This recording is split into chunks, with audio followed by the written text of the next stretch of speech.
All right, Daisy Ray, we're getting started late here, and I'm not sure where Rogue is. Hi, guys. Recording live this afternoon because I lost track of time and did not get the book clubs recorded and realized it too late. So here I am doing them live.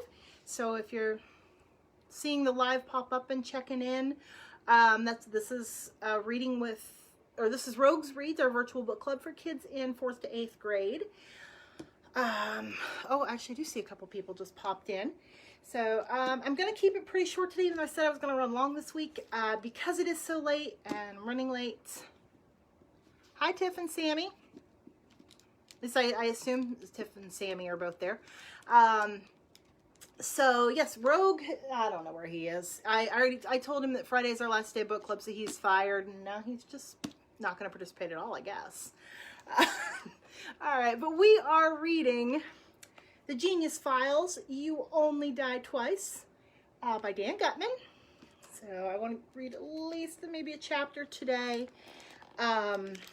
We may get interrupted because my husband should probably be coming home before too long, and things get really noisy when he does because the dogs bark and they get very excited to see him. But I don't think he wants to be part of the book club, so he won't want to be on video. He's shy. All right, so the sentence we ended on yesterday was the ciphers were coming fast and furious now. We still have not got to the shredder. Where the heck is the shredder? And because we were promised that Coke was going in a shredder. But there are 2 ciphers they have so far. Right, they were at the Waffle House, and their ciphers so far have been to go to the living room, go to the TV room, and their last one was a series of numbers. All right, and hi, Mrs. Tolson. Okay, because I don't usually do these live, so it's like weird to see people popping in. But we are on chapter 24, by Dan Gutman and published by HarperCollins Publishing. So big thanks to both of them for letting us share this book. And this is The Secret Formula, chapter 24. Oh, this one's a piece of cake, Pep said to her brother after they were back on the road. I'll bet even you can solve it. While the parents blasted an Odie station in the front seats, Coke examined the new cipher, which his sister had written down in her notebook. 20-12-7-12-7-19-22-11-12-12-15-9-12-12-14. To Coke, it looked like a meaningless string of numbers. There were a bunch of 12s in there, and they repeated, but his brain was only good at storing and accumulating vast quantities of information. It simply wasn't hardwired to organize and process data. That's why they have to work together. That's why they make a good team, really. He handed the notebook back to his sister. Look, it's simple, she told him. First, you write out the alphabet, and then you put a number below each letter. The first number in the cipher is 20, so that must be a T. Then comes the number 12, and that's an L, and after that is 7, which is the letter G, and then another L. TLGL, Coke said, that doesn't mean anything.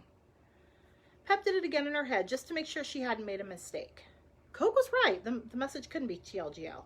She thought about it for a moment and then brightened. Oh, I got it, she said. You need to put the numbers backwards.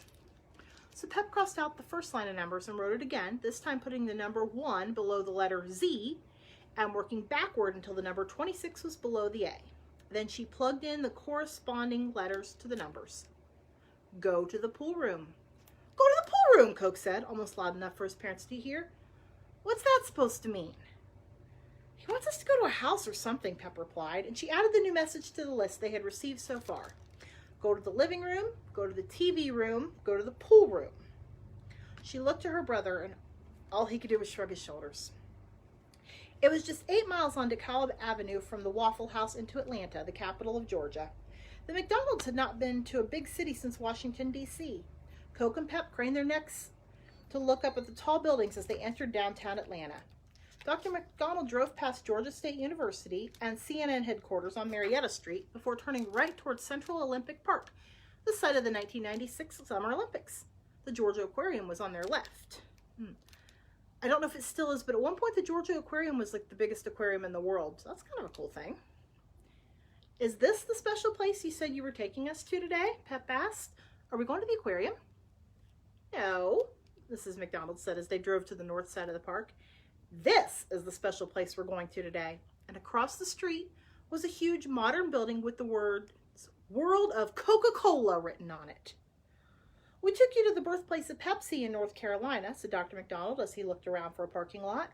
So we figured it was only fair to take you to the birthplace of Coke, too. This is way bigger than that lame Pepsi place, marveled Coke. Pep wrinkled up her nose. She knew her brother was right, and she also remembered what had happened to her back at the birthplace of Pepsi. It wasn't good. Evil Elvis kidnapped her. They parked the RV. Coke grabbed his backpack, and Pep grabbed her Frisbee grenade, just in case. Again with the backpack? Complained Dr. McDonald. What do you keep in there anyway? My private stuff, Coke replied. I'd like to have it with me in case somebody breaks into the RV. Nobody's gonna break into the RV, his mother argued. I want it, okay? Coke said. Seeing as how they came to the World of Coke just for him, Coke's parents dropped the argument right there and started walking toward the building. Did you know that only 2 people in the world know the secret formula to Coke? Said Dr. McDonald. Really? Pep said. Yeah, I read about it somewhere. In fact, those 2 guys aren't even allowed to fly in the same plane together. Why not? Coke asked. Because if the plane crashed and they both died, Dr. McDonald told him, there would be nobody who knew the secret formula. I can't believe that, Coke said. They must have written it down somewhere or put it on a computer. That's the story I heard. And this is the trouble doing book club with dogs. Hush. Well, the neighbor's dog is outside, so she has to bark at him. They bark at each other every day. You'd think they would know each other by now. The World of Coke. Daisy, hush. Hey, it's Chewy. Don't bark at him.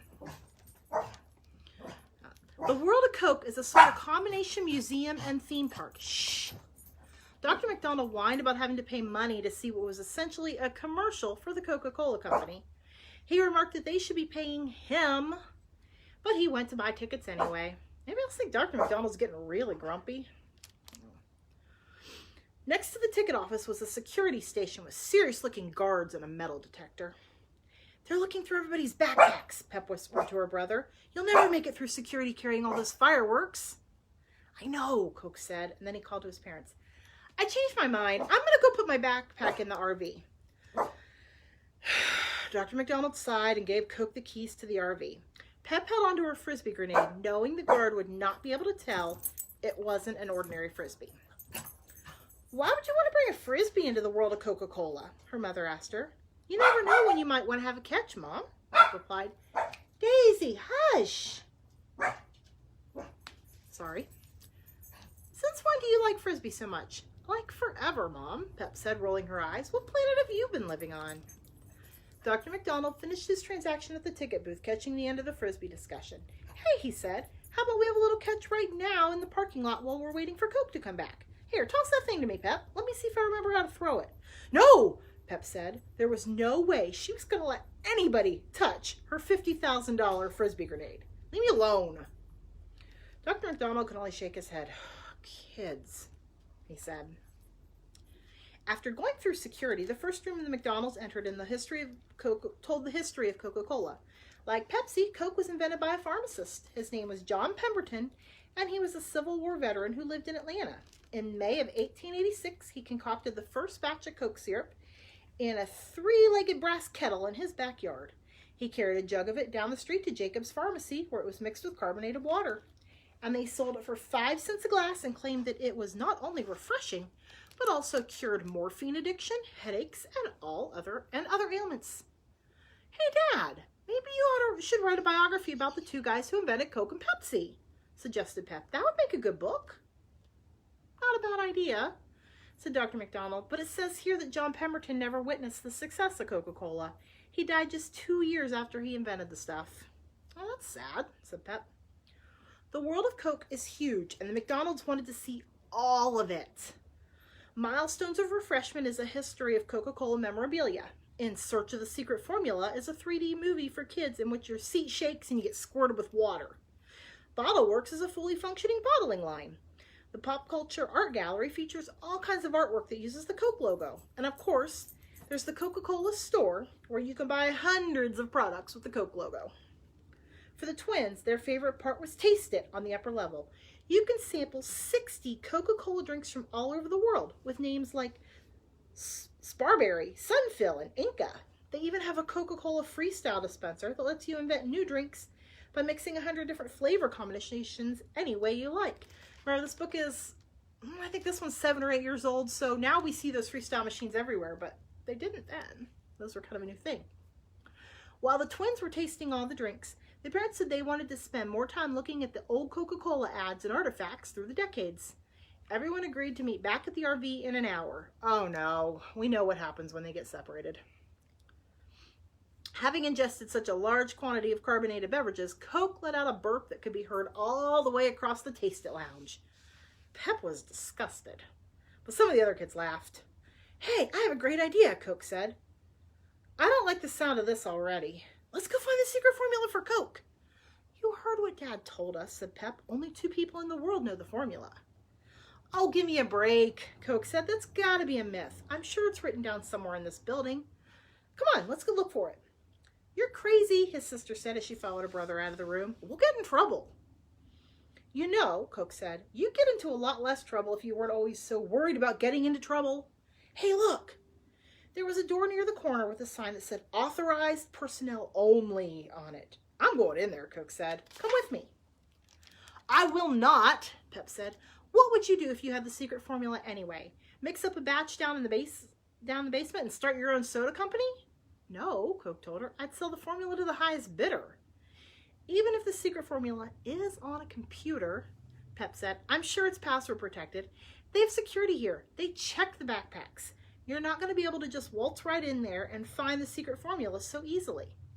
Coke started flapping his arms and making chicken noises. Bark, bark, bark, bark, bark. Shut up. Come on, Coke said. I'll bet the secret formula is right beyond that door. Where is your sense of adventure? I lost it at the birthplace of Pepsi, she told him. If you want to go looking for the secret formula so badly, go ahead. I'll meet you back at the RV. And with that, she walked away. You're no fun, Coke called after her. Okay, fine, I'll go by myself. Coke pulled open the door and marked authorized personnel only. It was pitch dark inside. Grab him, somebody yelled. And I'm going to stop right there for today.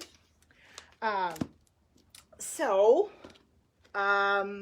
at the Coke plant and somebody just grabbed Coke. They separated from their parents. We should have known this was going to happen. That's what always happens. All right. I'm going to see if I can break this down into 2 parts for tomorrow and Friday so we can finish our book on time. And I will see you guys all tomorrow. Hopefully Daisy Ray will be quieter then. You think? She doesn't think so. She likes to bark. She's a dog. All right, guys. I will see you later. Thanks. Bye.